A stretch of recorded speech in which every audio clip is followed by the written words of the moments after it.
I'm Janet Orozco-Feller. I'm the Director of Marketing at First Rehab Lending. And today we're joined by Master Flipper, John Lanciotti, who's here to tell us about his flips. Hi, John. How are you today? Good. How are you, Janet? Terrific. So, John, tell me, how did you get into real estate investing? I started maybe about 25 years ago in the mortgage business. And from there, I started buying some houses to rent. And after a while of having rentals, I didn't really enjoy it so much. And as I sold them off, I realized how much money I made in profit by fixing them a little bit.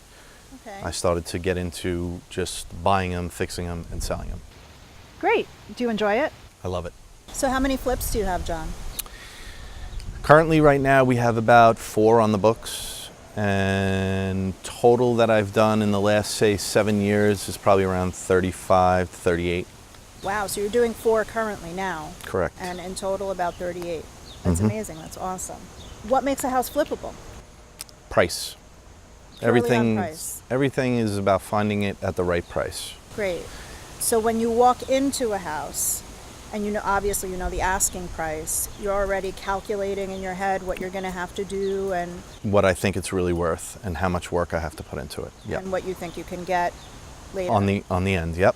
Great. And you must be very good at doing this after 38 flips that you've done. Pretty good.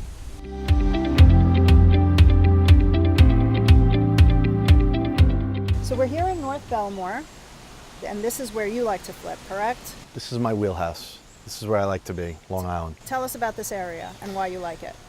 I like the mid-range numbers, anywhere from $350 to $650. It's a good price range. It's where most of the people that come to Long Island want to be.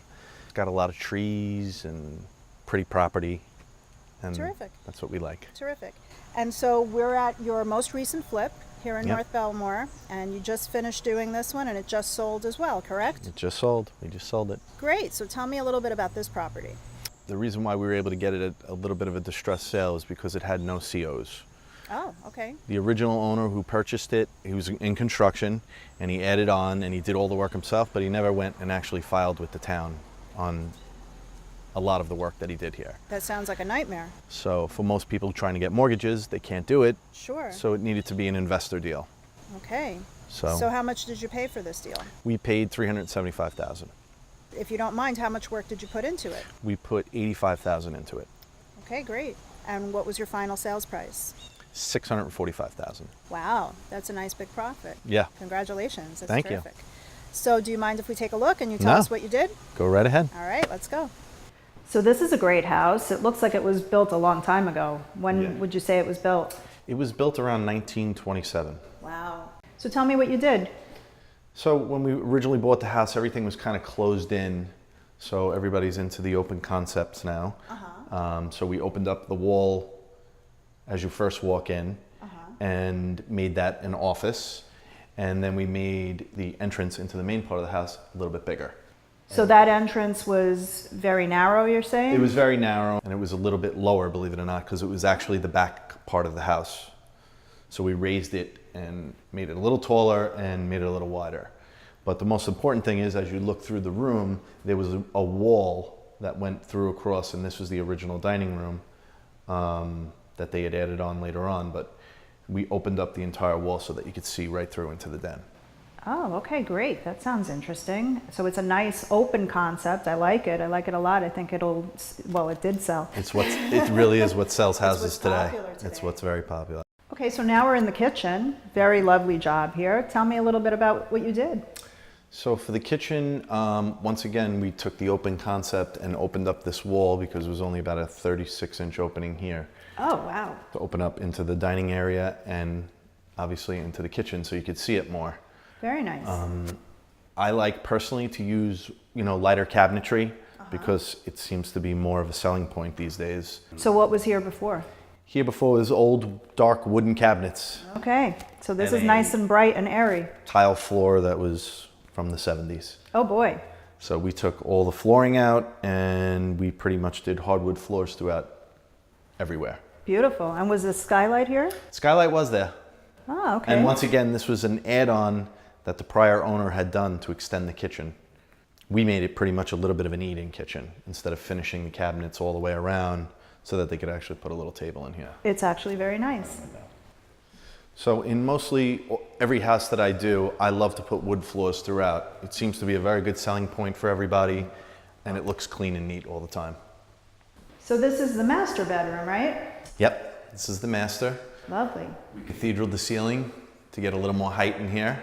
Very nice. And we added a bath, which everybody likes in the master.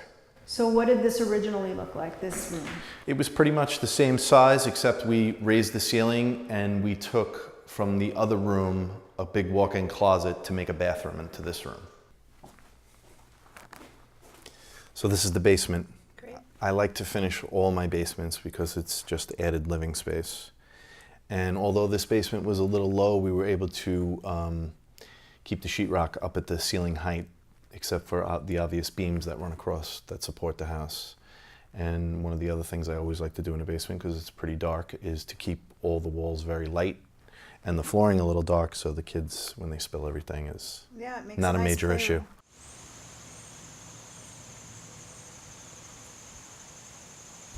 So one of the big things that I look for and I love is the backyard, because in a family neighborhood, this is one of the most important things that people look at. A lot of times people just walk in the house, try to figure out numbers and forget about what's behind it. It's always important to see what's behind it. Hopefully there's another house.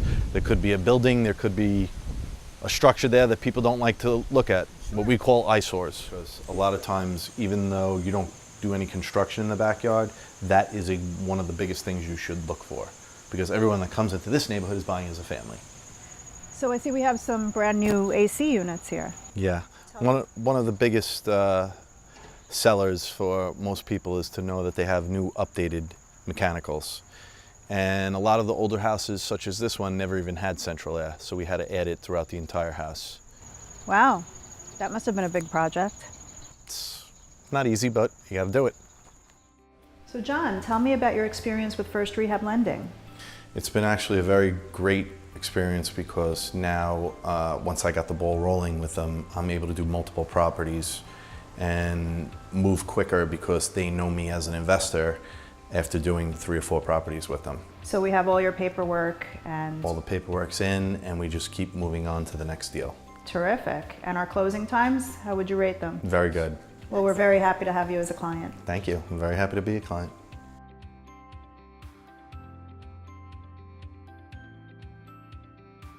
So I want to thank you, John, for joining us today. It's been a great pleasure to have you. Thank you. It's been my pleasure. Thank you for watching. For more information, please visit us online at www.frlinvestors.com or call us at 888-276-6565.